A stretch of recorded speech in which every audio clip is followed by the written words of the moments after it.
До крајот на 2027 година треба да профункционира заедничкиот железнички граничен премин Табановце со Србија. Денеска се докомплетираше финансиската рамка со потпишување грант во висина од 2,4 милиони евра меѓу владата и Европската банка за обнова и развој. Со овој проект значително ќе се подобри комуникацијата со соседна Србија, но и со државите од Средна Европа. Треба да се подобри транспортот на стоки и превозот на луѓе. Вице-премиерот Николовски вели дека на овој начин ќе се отворат можности за отворање на нови работни места и забрзување на економскиот раст.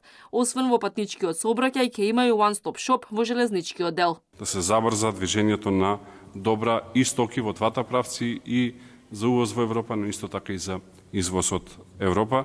И ние се обидуваме во тој дел да навистина придонесеме, така што е големо задоволство, ова ќе значи нови работни места, ова ќе значи зголемена економска активност и ова секако ќе значи побрз транзит на патници на стока низ нашата држава, што секако ќе ја направи уште по-атрактивна. За представниците од ЕБОР и Европската Унија клучна за реализацијата на овој проект била политичката волја од двете држави.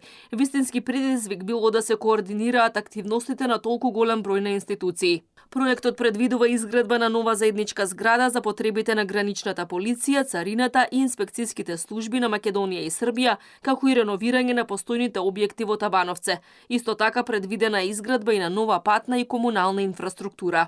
Ние сакаме да продолжиме да работиме со владата и со Министерството за транспорт и остануваме подготвени да обезбедиме понатамошна поддршка на македонскиот инфраструктурен сектор. Со нетрпение очекуваме наскоро да бидеме сведоци на успешниот почеток на градежните работи. Сега Македонија ќе оствари придобивка од подобри капацитети преку создавање единствена железница и единствен граничен премин. На овој начин се обезбедува директна поддршка за напорите на земјата за унапредување на коридорот 10, нешто што ќе унапреди поврзаноста на земјата, но исто така и ќе ги подобри трговските врски. Кон средината на годинава треба да биде избран изведувач на градежните работи, компанија која има рок од 2 години да го заврши проектот. Финансиската рамка тежи 7,6 милиони евра.